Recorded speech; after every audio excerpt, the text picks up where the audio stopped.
Good morning, everybody. We're so looking forward to having Jim this morning.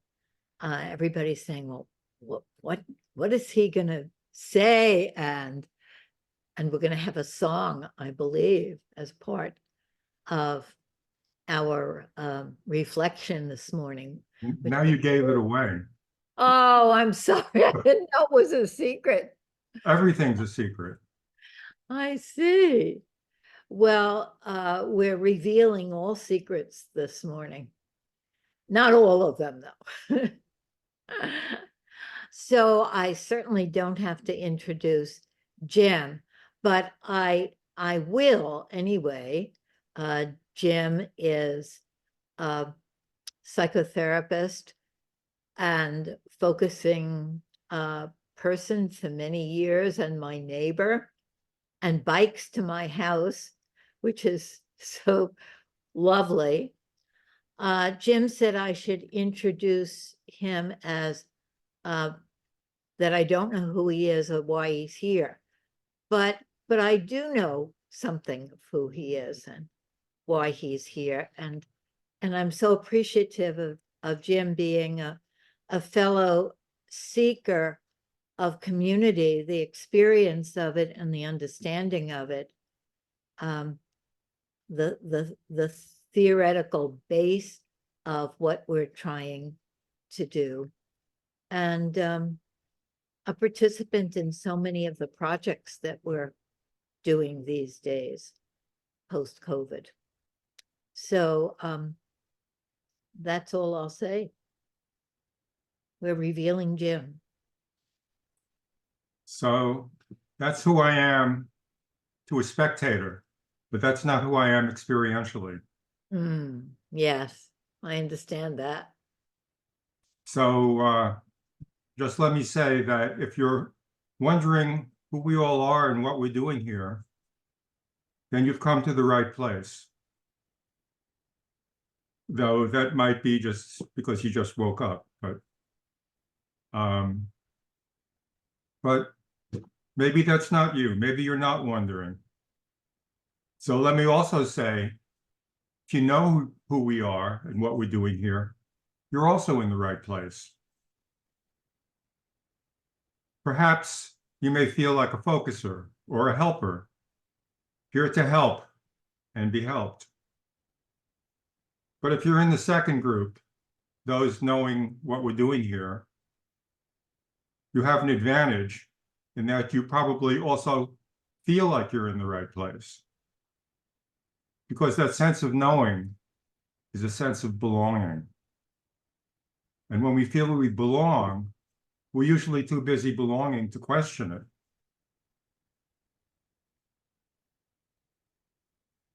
But sometimes I worry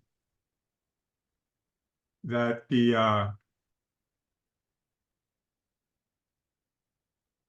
that everybody just accepting the comfort of fitting in leads to groupthink.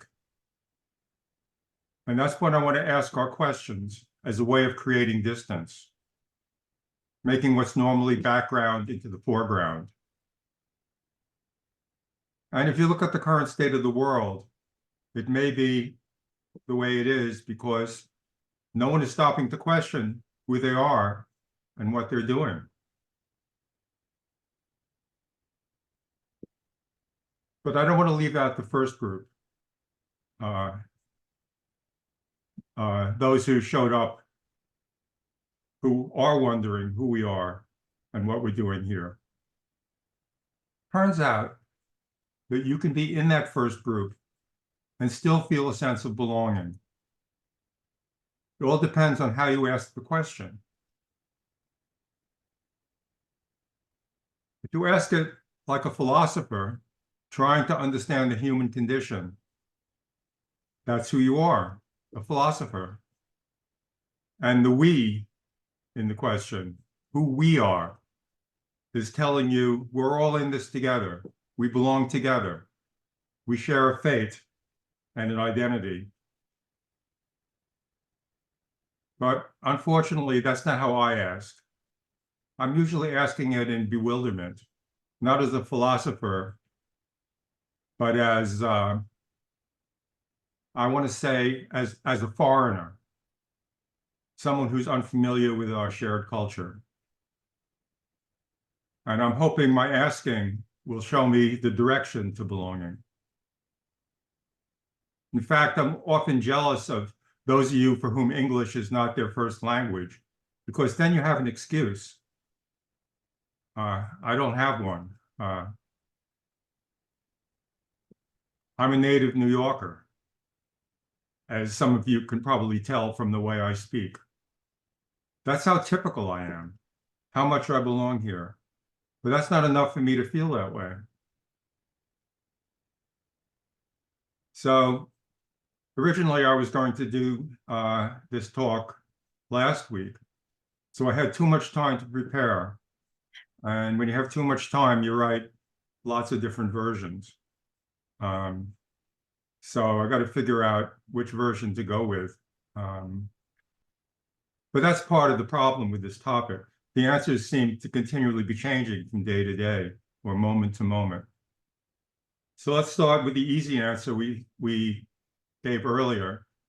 We're helpers and we're here to help and get help. But easy doesn't mean it's incorrect, because that is certainly part of who we are. It's a place of departure. Though sometimes actually I come here to reject help. And other times I come here to submit to it against my will. And still other times, in fact, probably most times, I come because it's Monday morning. And that's what I'm in the habit of doing on Monday mornings. Anyhow, I decided we're going to go with the second version that I wrote, because it begins with a song. And if all else fails, we'll at least have that.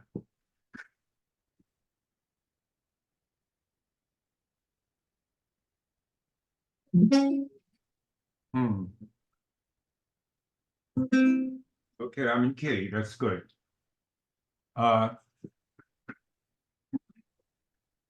Second version started.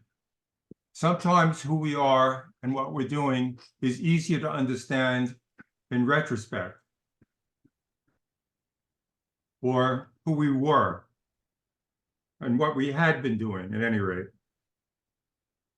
So sometime in the late 60s or maybe early 70s, I wrote a song, which was how I tried to answer the question back then. It was the first song I ever wrote, or at least the first one I could remember writing. And I'm not even sure what it felt to write it or what I had in mind at the time I wrote it. But I woke up, lots of times I wake up early in the morning and things come to me. And I remembered this song. And I thought, wow, what an interesting song that I wrote back then. Interesting from the standpoint, like when you wake up from a dream and you think, what was that dream about? So here it is. I hope you can hear me. Let me know if you can.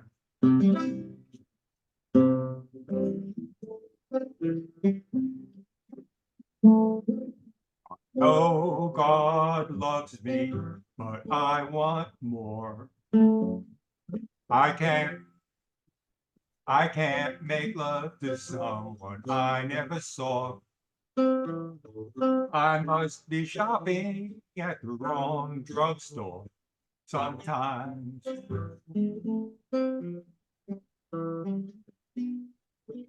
The whole universe, it's so abstract. Can't take it in and keep my ego intact. I wish that I could get my money back sometimes.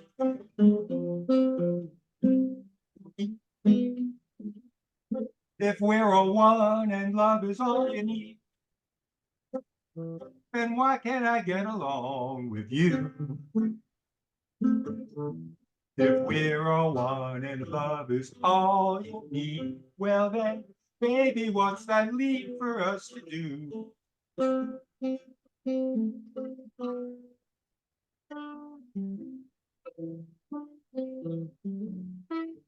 the instrumental break.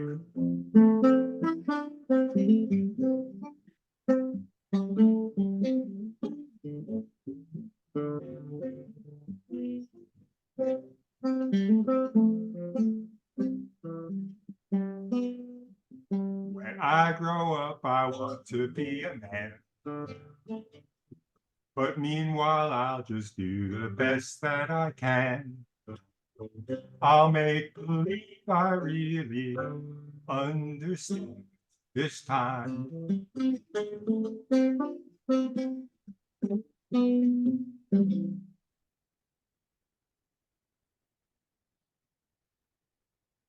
So that's what I was like back then. It's a very 60s song. It's got a drug reference, references ego loss. It's got love is all you need. But in the song, I'm rejecting all of that. I wasn't fitting in at a time when the way to fit in was to not fit in.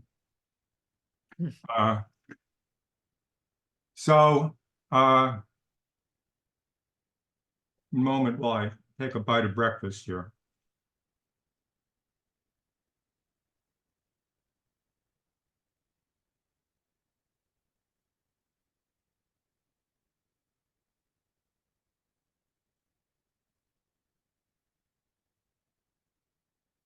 So who were we and what were we doing there? Well, I was in a band. It was the 60s. What choice did I have? But there's just two of us in the band. And the other guy wrote all the songs, and I arranged them and accompanied him. I didn't feel like I had the right to be creative back then. And now I do occasionally.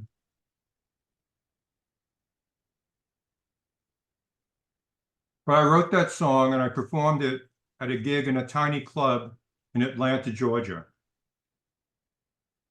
Though I should mention I didn't use my actual name in this gig. I called myself Matty O'Hare, since I had really long matty hair back then. It's part of not knowing who we were and what we were doing there. My bandmate, he knew he wanted to become famous and be successful. And I was kind of holding him back. Later, he went on, he was going to get a record contract and they were going to replace me with studio musicians. But that's another story. So though I don't think I fully realized it at the time, the last verse is asserting, I'm just a child. When I grow up, I want to be a man, but maybe I'll get to the point of life when I grow up. I'll get the point of life when I grow up. And meanwhile, I'll just make believe that it all makes sense because that's what all the adults around me seem to be doing. Not making believe, they seem to actually understand who they are and what they're doing there. But, and it seemed to me to be rude to ask them or embarrassing to admit that I didn't know what everyone around me seemed to know. But now that I can't pass as a child anymore, though I try, maybe some of you here can tell me the answer. So let me ask all of you, who are we and what are we doing here? Help me out. Thought we'd start with the easy question. On this planet or in this group? Good question. You get your choice. I'll think about it. Thank you. All right. I'll start by saying, believe me, up until a few days ago, I was thinking the exact question, Jim. And I had many different answers, even including, and maybe it's time for me to go, you know, many questions. But the other day, yesterday, in fact, my daughter, my only daughter, had her first baby. And believe me, that changes everything. That changes everything. So right now I got an answer. I'm here to be there for her and her new baby, right? And her husband, of course, right?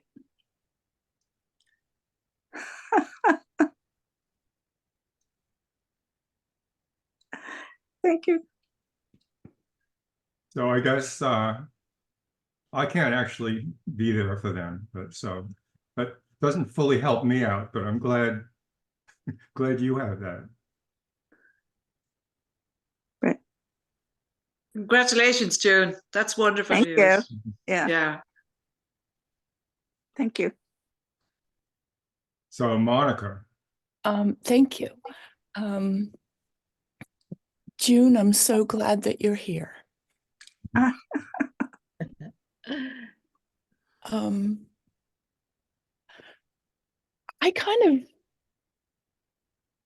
did explain this to my partner yesterday, and I've thought about it for a while, is that I don't have to know why I'm here, because what I'm watching is what my body does.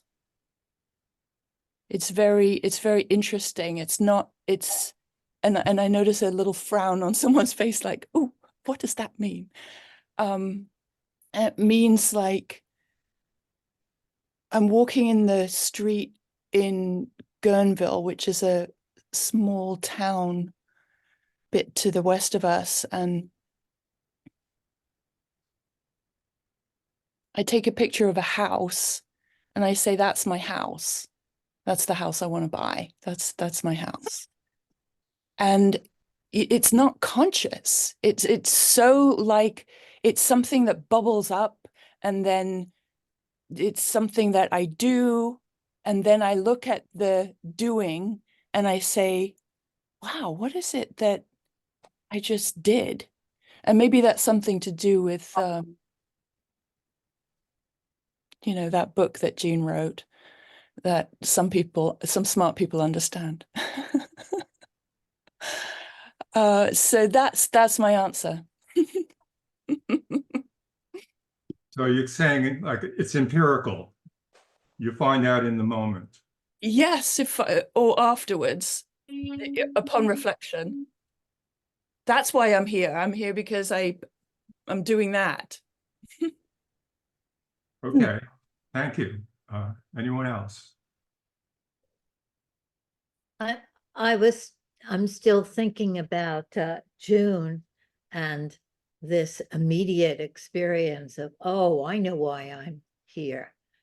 And I'm thinking about all of the nature documentaries that my partner watches, and how all of these animals want to get to the point of having babies, and then often will die after they have babies, and thinking how basic and rudimentary it is.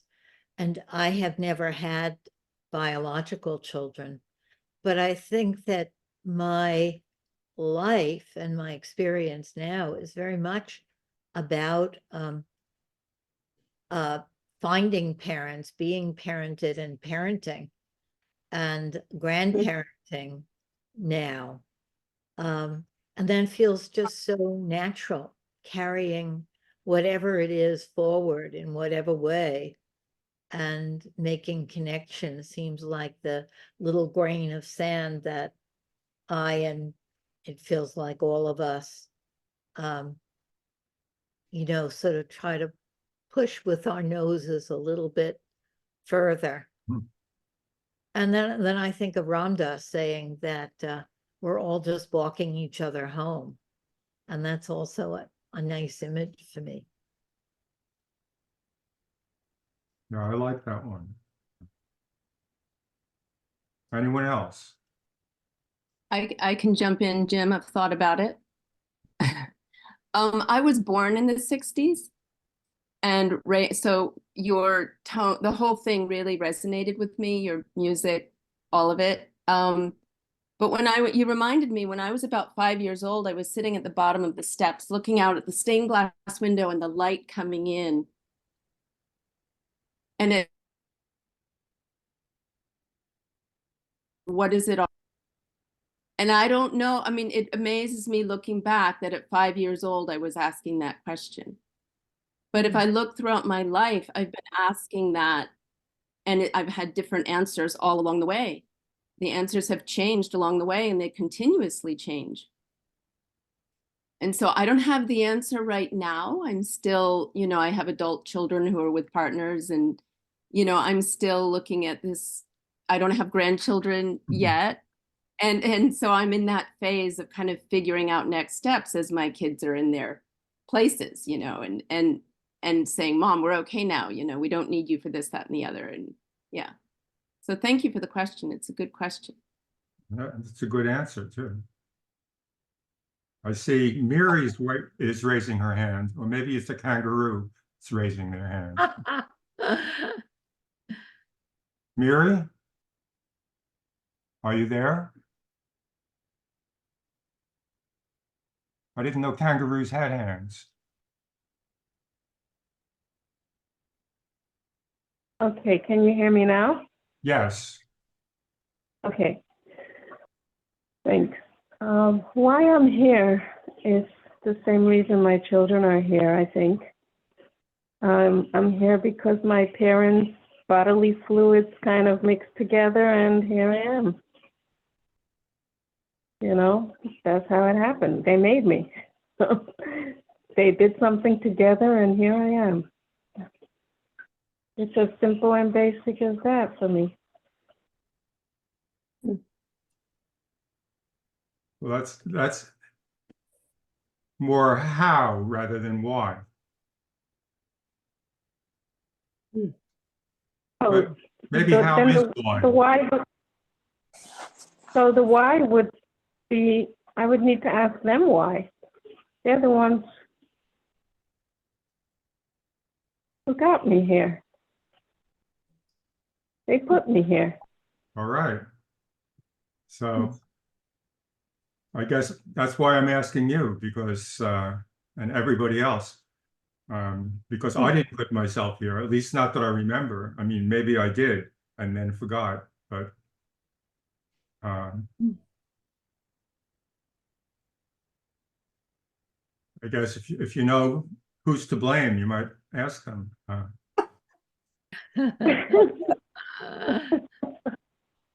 So anyone else? Wow. Gosha.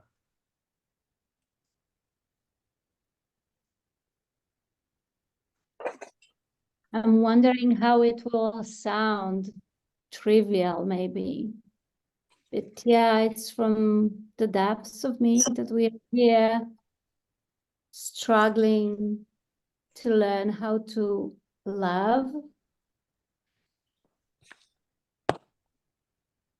how to love in a way that is paying attention, that is being aware of our connectedness, and that with each step we can do so much goodness and so much harm, and kind of abiding into this place when we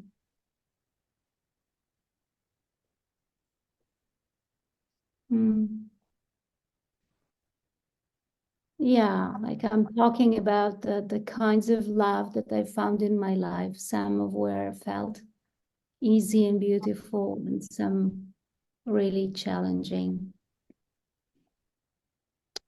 To find this balance between letting go and I don't know, holding on. That's how I feel about it. Makes sense to me. Wow. Very touching. Susan, are you raising your hand? Yeah. I'm a grandmother too. And when I have a little one who's she's going to be 3 in a week. And she has an older sister who's 8. And when she was the little one, about 4 months old, maybe 6 months old, I have this picture of the two of them looking at each other. And it's the most, I mean, you see the connection. And like my little granddaughter her eyes are riveted on her big one. And it's all there is for her. And I just love that picture. It grounds me when, when I feel, I don't know, what am I doing? And, I also had the thought that life is drawn to life, wants more life. Like this little one is drawn to the life in her big sister. Mm. And Mm. that kind of connection. And when I'm part of that, I feel I don't have a question. I just feel rooted like a tree. Oh, I'm so glad to be alive. Yeah. And not that I feel that way most of the time, you understand? So that's more an experience, not a, this is why I'm here kind of thing, or we're here. Well, the experience tells you why you're here. The experience is an answer when you're having it. Yeah, I don't have the intellectual question. I want to just be here. I want to be It's more. not an intellectual question. Maybe the experience is the answer you need. Yeah. But that takes me back to the problem is, what do you do when you're not having that experience? When your experience is the opposite. The experience is, yesterday I knew who I was and everything made sense, but it's morning and I have Yes. to go to Help the Helpers and talk about this question or whatever it is that you woke up with. And then do you know? What do you know then? Well, what if you can be fully with that experience, not not the other feel good one. That's not what's going on at the moment. And the only way you feel real is to be in the present, I think.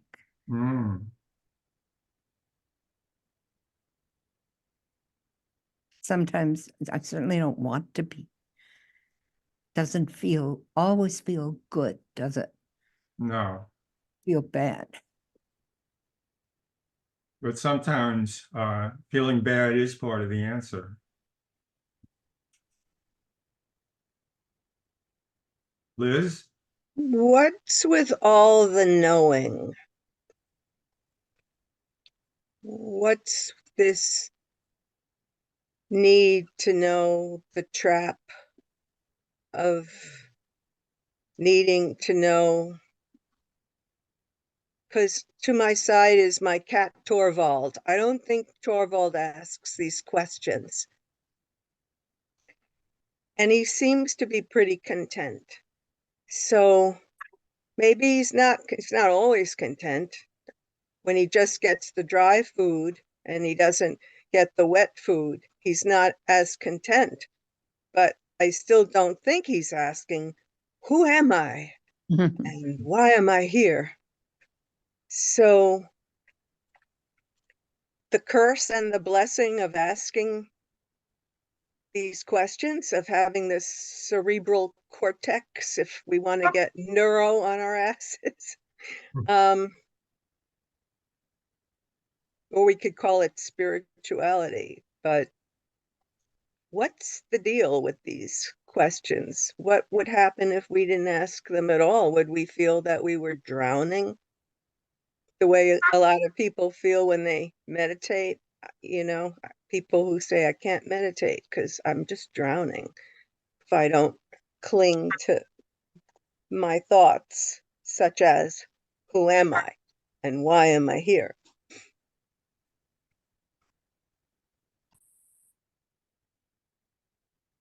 So you're saying that the questioning itself is the problem.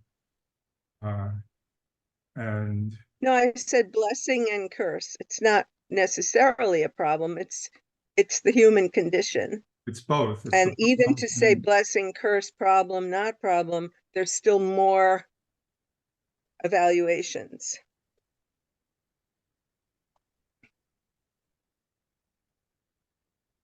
Well, I often feel more cursed in that I wanted my existence to make sense, and it wasn't making sense. I mean, I knew what people did here or there or wherever, and I would do it or refuse to do it or alternate between the two. But it was something missing. It was something that wasn't there. Something where, like when Susan said, it made sense. She had that feeling that it made sense in those moments. But me, I'd look around and I'd say, who am I? Who are we? What are we doing here? Well, what do you think that was about? That's what I'm asking all of you. I'd like to say that I think that there are those who are sort of natural questioners and those who have more of the cat nature and aren't natural. But being a natural questioner, I find that the question takes me out of a kind of confused, alienated feeling. And I get excited about the question. And it then becomes something that I'm there for. I'm here to ask these questions. And I'm here to hear other people's answers and to not accept them at face value, but see what I think of them. And then that's a whole living forward for me. Almost any problem that I have or any bad feeling, as Jean says, you know, a bad feeling is never the last step.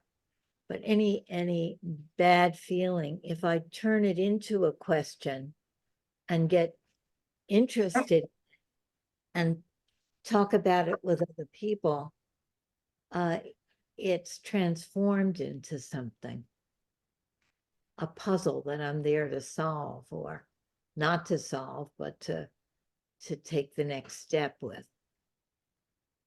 And I wondered if there are other people, you know, that feel that way. Well, when you said it, I felt that way, but let's hear what other people have to say. Can I jump in? I'm going to have to leave early, but Lynn, thank you so much, because that's why I love focusing so much, because it really does help me work through those feelings that I can't find a way to work through in other ways. And that's why I really love this practice, because even in the middle of the night last night, I helped myself through by asking the focusing questions. And then I ended up falling asleep, and it happens every time. Yeah, thank you.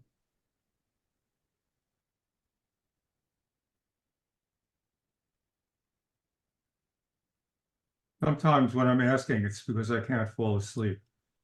And very rarely does it help me fall asleep. Usually it makes me wider awake.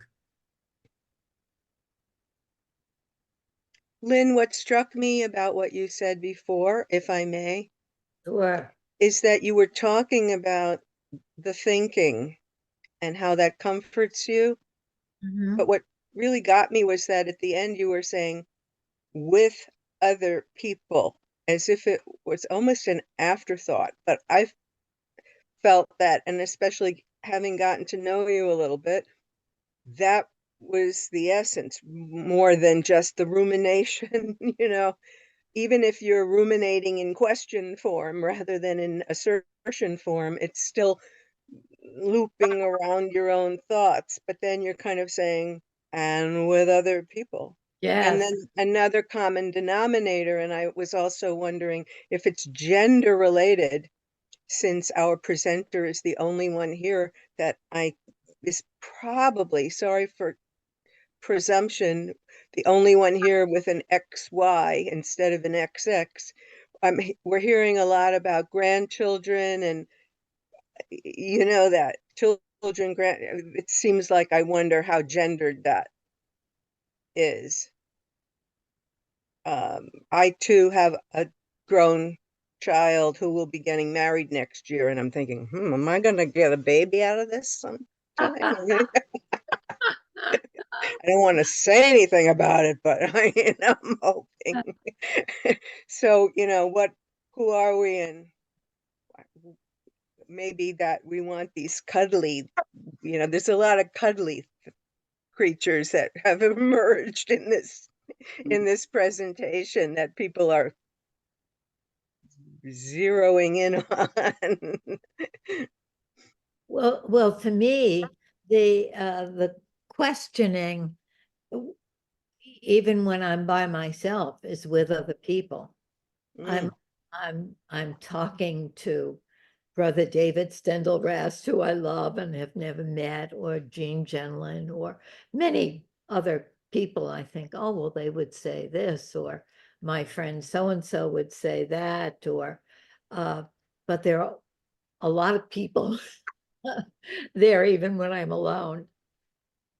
But I do love to actually have real people, especially people, in bodies. It's good. Well, that's why I came here to ask it, because when I ask it by myself, it usually doesn't work all that well. So this seems to be the place to ask it. I'd like to say something. I find that listening to what people are saying, it feels like the questions or the question is where there is God and where there's space and where there's the opportunity to feel connected. And then the answers, and this might be very particular to me, feel very isolating and very alienating and sort of unit model. When I hear someone's answer to why we're here, and if I try to match that to why I'm here, then I have no reason to be here. And if I struggle not to even leave because it's so triggering when I'll never have a grandchild, I don't have children, am I useless if I can't contribute in that way, or if I can't meet that drive? And if that has been stymied or stifled in my life for all different reasons, am I then like in the discard pile? And that's very painful to try to still stay and connect, feeling entirely othered, because the answer to why we're here is to get a grandkid or to have children or to feel moved in that way. And if that is a movement forward that can never, ever, ever take place in this life, do I just start, is the answer there then to move towards death? So it becomes very much like a logic problem, and the solution is sort of devastating. And then also the connection becomes either impossible or perverse, because the answers are so painful from others. But when there's just the question, and we're sort of all holding the question, maybe more slowly or with more patience, or not racing to an answer, which, if I have a minute and I have to get to an answer, I'll pull some answer. Yeah, but it seems like part of the discipline maybe is in holding the question together lightly and long so that we can see what can come through after the thank God I got married, or thank God I have a child, or I accomplished something, so I'm good. Like, what else? Like, those are, it seemed like the ways where we don't have to answer the question, maybe. And of course, I'm saying this in part because of my own pain body, and because looking for a way to have these questions, to have these questions and have these answers be not so finite, maybe. Let me see if I can reflect that. You find that these other people have answers, and if those answers don't work for you, you feel like, well, they have these answers. Why aren't they working for me? And you feel kind of as painful that you can't do it the way they're doing it. Is that right? But then when you're just holding the question and you don't have to say we all have to do it the same way, then that kind of makes it easier for you. Is that correct? I think that's partly, I think that gets a piece of it. I think in a way, I guess I'm interested in the question, like if there wasn't going to be, I almost wonder if, like, making a lot of money or having a child and having a grandchild, if I think those can step in, and maybe those are the reason we're here, and that is why those who can do that continue the race and so forth, but the human race. But if that weren't, if there's the question beyond that, like we have that, like I can have a child, now I know I have purpose. But if there wasn't an answer to the question, what would the answers be? In a way, if you weren't allowed to have that answer, or an answer that was sort of in the material world or something, then I guess I'm curious about what would the answers be. I feel like if I had a child, I would feel that that was the answer in my body and in my system. I would feel fulfilled and gratified. But if you don't have that as an answer, why are we here? Why who are we? Just a person who, because in my space, I didn't mean to share all of this, but I very much feel like I was here to have a family, and I didn't have a family. So how do I find a way to justify my existence, or to be here, or to, so I think it sort of goes to that, and it just starts to feel, it's part of why I don't like women's groups, because everyone's identifying about being a mom and also working and having kids and their husband and this and that, and if you don't have that, how do you belong? How do you, so I'm having a lot of that alienated feeling now. I want to jump in, Rachel. I want to jump in, as I am wont to do. When I said that about grandchildren, I think it was all phony. I want to take back pretty much everything I said. I think I wanted to fit in with the other girls, which I've always wanted to do. There's a truth to what I said, but also when everybody jumped in with grandchildren, I was disappointed. I actually heard it as kind of banal and superficial and individualistic. I'm here because I had children and now I'm babies. And my instinct was I need to fit in with these girls who really wouldn't want me to sit at the lunch table with them. So I pretended that that was why I'm here. I like those things. It's a total fluke that I'm in this position that I'm in. That's how I feel with a relationship and a kid and all that stuff. That's not who I am. It's not who I ever was. I kind of wanted it. I did want it. But yeah, I don't like women's groups either. And, you know, I don't know why I'm here. I mean, I'm more of the Neil deGrasse Tyson person, of, you know, or who was it who said I'm here because my parents did something? Was that the kangaroo? Yeah, that's true. Yeah, I agree with the kangaroo. Me too. And Rachel, I get you. It's horrible. I was, you know, I was in that position too. And everybody agrees that we're here because of our children. You know, fuck that. I'm sorry. This is being recorded, right? Yeah, fuck that. Fuck that. It puts you in a terrible position. And millions and millions of other people who are not, you know, in that kind of, dare I say, bourgeois, you know, way of life. And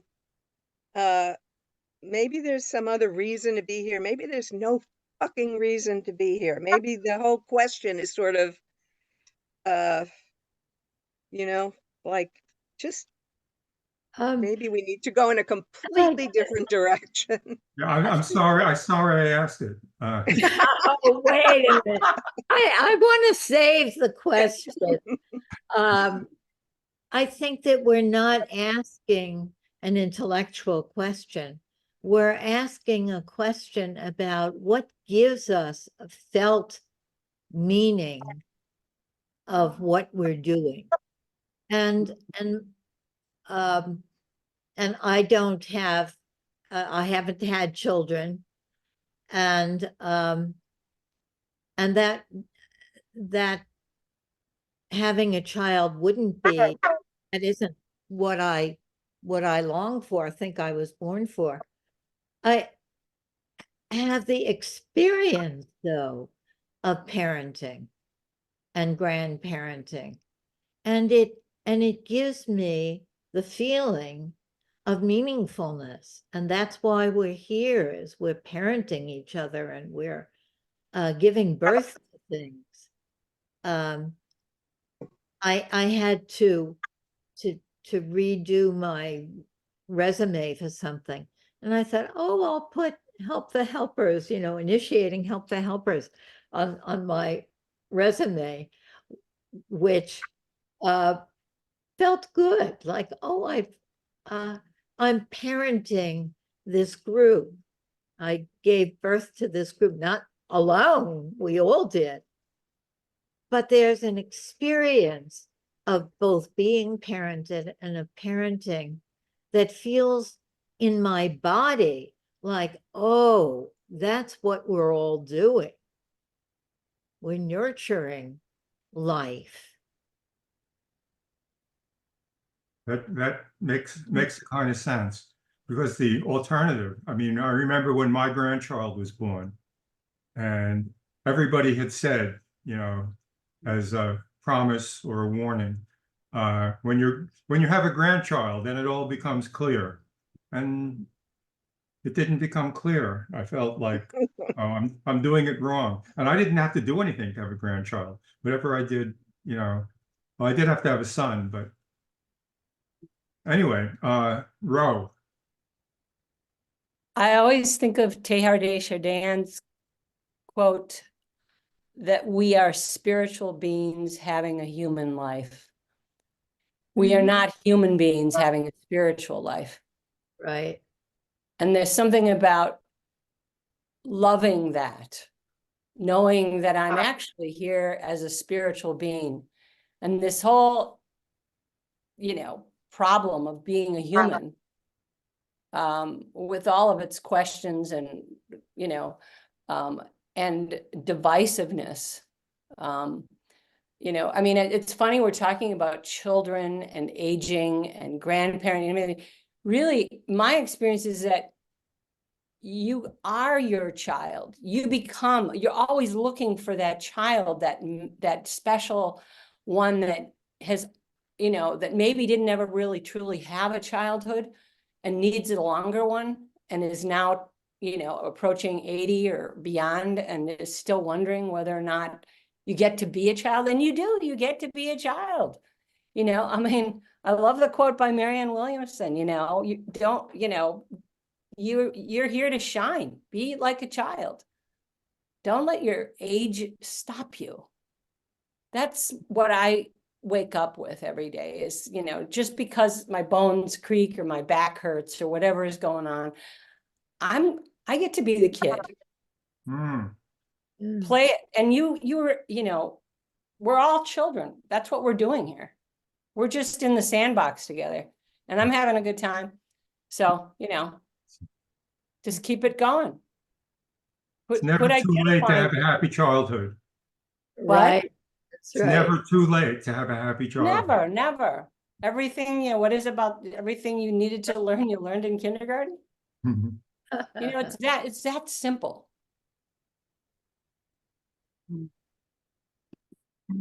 Susan. First unmute yourself, though. Okay. I wanted to say to Rachel, I'm still back with that stuff, that I remember being age 40 and having no husband and thinking that if only I had, you know, man, I would have achieved something. I would be able to hold that something inside myself and feel more worthy or better or whatever, you know. And, you know, don't have a man now. And I remember when I did coming to this thought, it doesn't make a damn bit of difference about how to this hunger inside myself to feel what, I don't know, can't even give a word, better. That's probably the best thing, feel better. So, you know, I'm thinking that I have to say this to myself, the child or the grandchild or grandchildren, they can mean nothing to me. They can be even, you know, when I think of them as things that I have, and I can do that. So I was thinking about the way we were talking. I guess Lynn was saying it's how we experience things. And I mean, like we all know, relationships can be hell as much as heaven and are sometimes. So that I had the thought that I feel best when I'm more all there, whatever that means, you know, able to listen more completely, not stuck in myself worrying about what other people think about me or what I think about me, when I'm more there for whatever is in front of me, a person, a cashier, a grandchild or no grandchild. And that is what is so hard for me to get, to have, to allow that. Sorry, I talked so much. No, you needed to say that, and I'm glad it's recorded because I want to listen to that again later.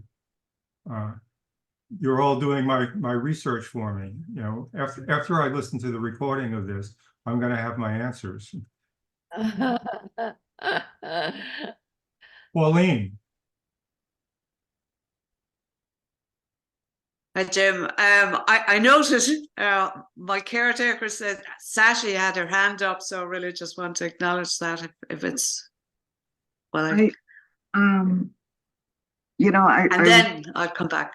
I was on the phone. I went away just for a second. I just got a call from my cousin in Scotland that my aunt passed away. Just now she called me, and I'm thinking, what was my aunt here for? You know, what his life was from that point of view. And I mean, I don't have any coherent long answers to Jim's questions, but and I think by the time I was 5, I was told exactly what I was here for and what my life was supposed to be through my mother, my culture, my religion.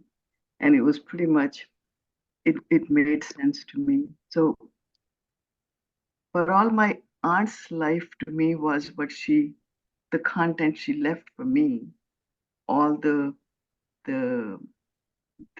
nice interactions I had with her, or whatever we leave for each other, or whatever we contribute to each other's lives, or and I would want to contribute. I want to contribute good things to others' lives as long as I'm here. I feel like that's the content of my life I want to be. So I don't know if I'm being. It's not making, like, it's not achieving or having one thing in terms of children or power or relationships or what. It's beyond that, I think, why we are here. And my aunt, I didn't live with her. She lived in Scotland. I lived here. We didn't have daily interactions, but globally, there's a lot of warm feeling, that a lot of this fuzzy kind of content that she added to my life, and I want to add those fuzzy contents to other people's lives when I'm here, be it my own family, be it my neighbor, be it the dog, be whoever. And I think that's what I want. I don't know. That's what I want to say. And I'm glad you did. Pauline? Yeah, thank you, Jim. I'm glad Susan, when you said, Susan, I'm here better, it's kind of like just one of those lovely nuggets, when I'm here solid. They weren't your exact word, but when I'm fully here, that's when I like it the best, that, and how I get into that place, I don't know, but some idea of that there's partial selves, or there's bits of me, or aspects. I like that word better. And then when I go beyond the aspects, then it feels like, okay, now is the time to be me, or there's a more solid me in that, I'm in Sligo. As I look out the window, I can see the castle that Lord Mountbatten, he was blown up just in the bay, just down the way. So that's a political sense of identity. And there's also Yeats' grave, less than 20 miles from here. So these are ground me in kind of a political sense of somebodies and nobodies, and I just really am curious about those of us that haven't sort of found our voice in a poetic or political, I don't believe for a minute they're nobodies, but there's something about that sort of value system, that makes us kind of try to be more, and it's impossible, well, I've found it's impossible. When I try to be more, I really just hurt myself, trying to be more than I am, or if others want me to be more than I am. And I found that over the years very painful, The reason I went Sligo was there was a tragedy in my family, a 34-year-old cousin that died unexpectedly. Obviously, it was tragedy. And so when I was in that neck of the woods, I knew who I was, but I felt that I'd actually moved away from that identity, maybe 35 years ago when I had my own son. So the question, Jim, it's really provocative. and kind of really just, and as I was sitting here and that, I remembered, and I'm not, I don't identify with any kind of religious identity either, but I remember Jesus asking, who do they say I am?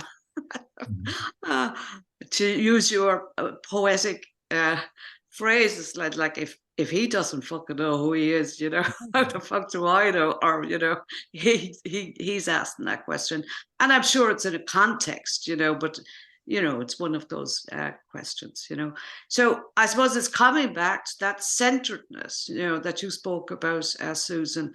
That's the only thing that kind of soothes me, you know, of not actually having to come too far out of my own thinking or feeling zone. That'll bring me back to what I am in the moment, you know, and that's the best that I can experience. Well, it's the only thing I can experience, and the questions sort of stop hurting me, I suppose, you know. So yeah, so thank you, Susan. Yeah, and sorry for your loss, Sasha. Yeah, the comings and goings all the time. Yeah, thank you. Thank you. Jadina. Okay, hello. I love listening to everyone and how beautiful everyone really is. I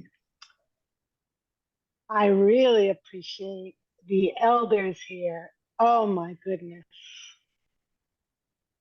That has been so special this morning. And the information they have, I feel like with the question, for me, it's like not even wanting grandkids or a husband or anything like that. I'm just so happy when I remember. And I think in general, it seems like we are forgetting. And that's part of being human being. But when I remember that there is a divine presence, there is a power, there is something that I can go, help me. What does it mean? Help me, just help me. And I forget, and I always find it very surprising that we all forget to ask something else. And it could, and the other thing is very interesting to me is we're all talking about the human experience and we're forgetting Earth. We forget Earth. And of course, I mean, I'm sure all of us, and including myself, we don't during our days. But when we're talking about this very deep question that can never be answered in words, which some people said, we forget Earth as a living being. So even if people don't feel, you know, a divine relationship, we can have that divine relationship through the earth. And everybody's answer is just so incredible. You can't even go wrong. You cannot go wrong. It's really pretty cool. Well, Yeah. I knew this was the right place to come and ask. That's why we're getting such great answers. Yeah, that's so nice. So nice. But now we can, and for a few minutes at least, go into breakout rooms where there's a different we, and we can say, who is this new we? And what are we doing there?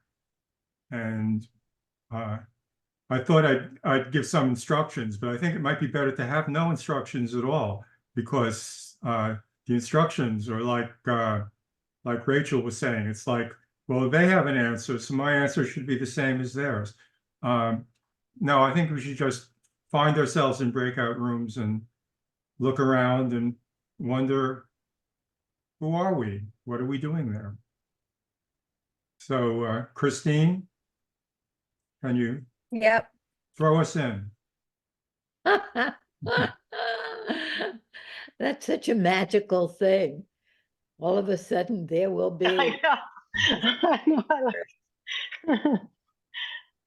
We'll see you back at 9:35, Jim? That sounds good. Okay.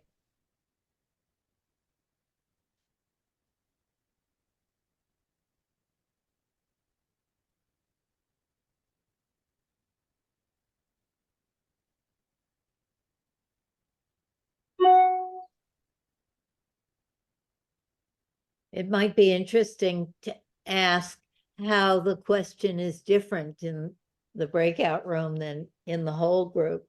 Yeah. So I'm going to do Yoka a favor and stop the recording while we're in the breakout room. Oh. Wow. I'm gonna go. Welcome back, everybody. Just didn't want to move this time. The activity was so nice in the background.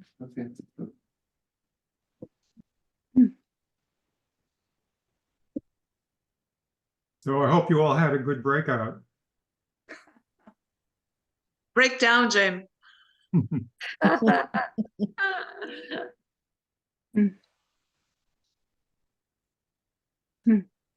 How was it different in the breakout room than in the big room? Were you somebody else? Were you doing something different? Yeah, I was. Yeah, I was. Yeah. And it was shifted. It was so rewarding. A lot. Yeah, moved by doing that. Yeah.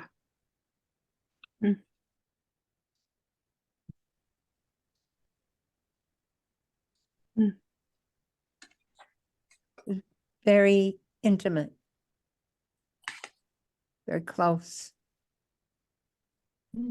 I find in the group, I'm like searching for, in the bigger group, who I want to be today.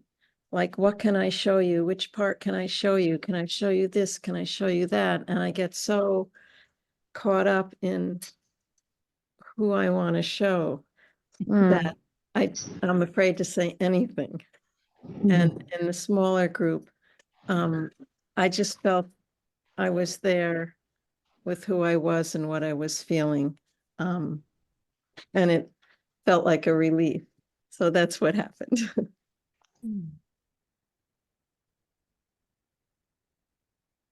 That's how I usually feel in breakout rooms. Mm.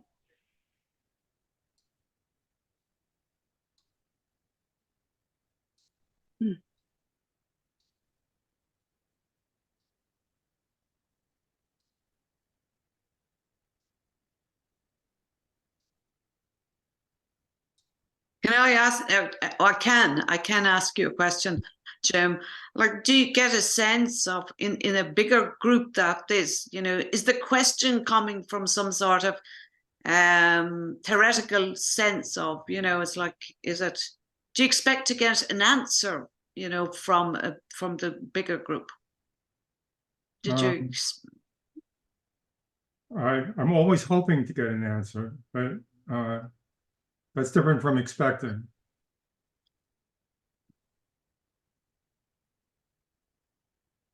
I'm wondering if you got not an answer, but the feeling of being answered.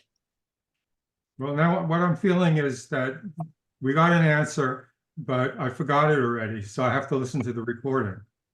Uh-huh.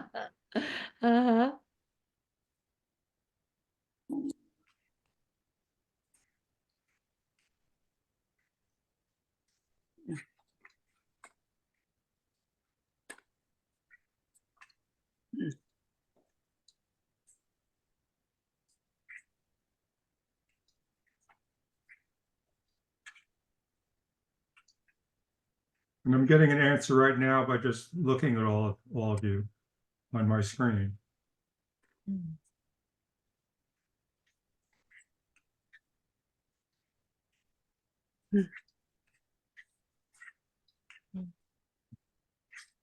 Yeah, I love that.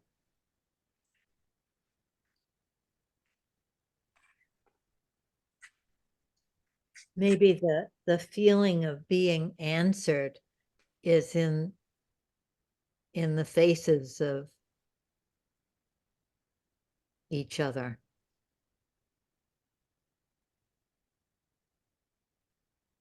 We are each other's answers.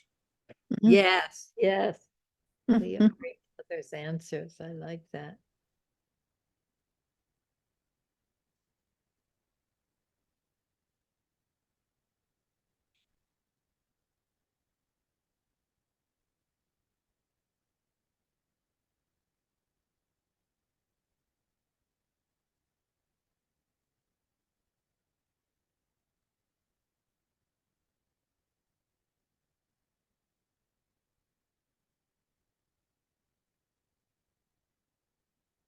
I have a sense that it matters that we're here.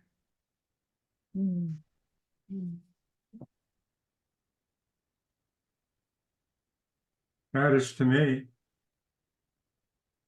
Mary's raising her hand. Yeah, thanks. What's coming up for me is this question, why am I here? I'm here because when I'm not here, and here in this group, on this call, I'm here because I feel better when I'm here. That's why I'm here on these calls. You know, I'm here because I feel better when we are here.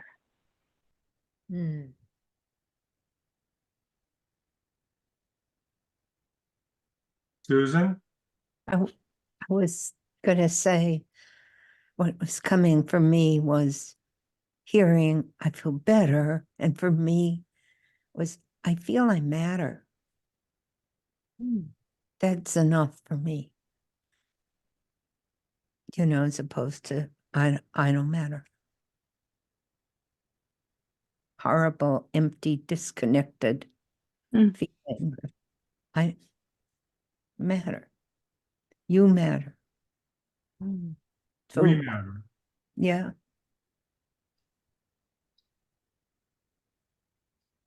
Feels better to matter.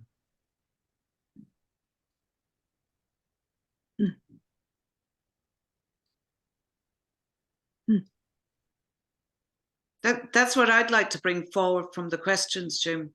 Whether it answers the questions or not, it doesn't matter. It does feel better to matter. Yeah.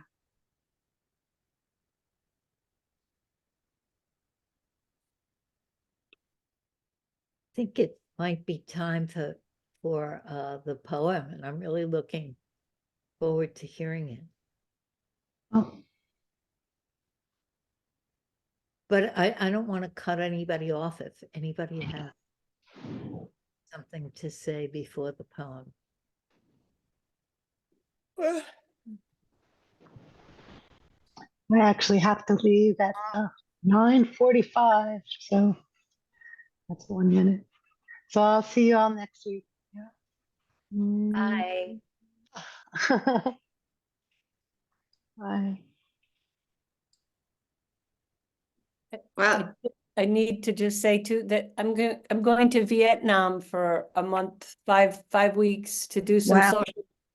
social work. So I'll be missing you all, and I'll be back in mid-April. Yeah. Wow. Blessings to you. Thank you. Yes. Thank you. Thank Yes. you. You'll be with me, feeling my way through. Wow. Bring us some Great. pictures. Blessings. Oh. Look forward to hearing about it.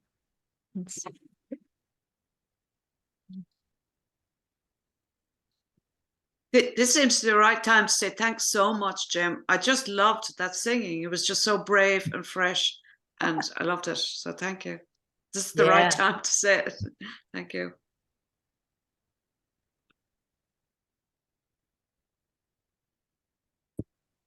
Okay, Dorothy.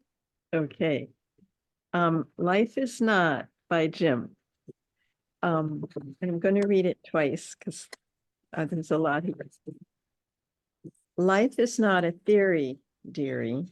It's a practice. The real reason for reasoning is to distract us from the senseless sensations that would sure surprise us were we not so wise, to organize the new as old, so we repeat what never happened, doing as we're told. Wow. And That once is something. life is not a theory, dearie. It's a practice. The real reason for reasoning is to distract us from the senseless sensations that would sure surprise us were we not so wise, to organize the new as old, so we repeat what never happened, doing as we're told. Oh, it's beautiful. Wow. We repeat what never happened. Mm.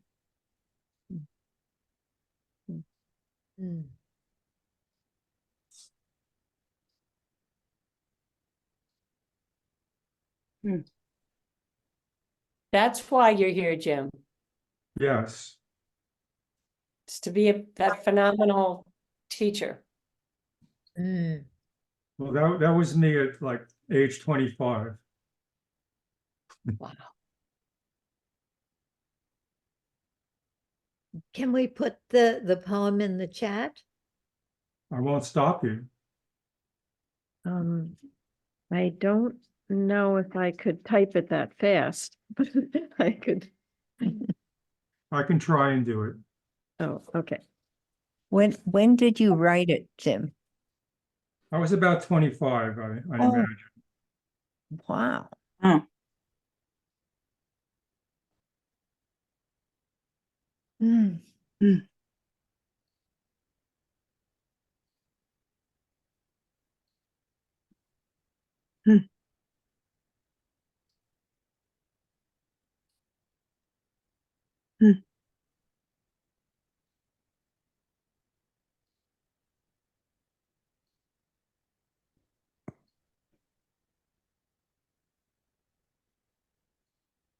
Okay. Um, And I can always email it to Christine too. No, it's there. Oh, good. Thank you, Jim. Thank you. Jim, thank you so, so much. You're all welcome. And it will be on YouTube for us to hear. And we have a planning meeting at 10 o'clock. Anybody is invited to come.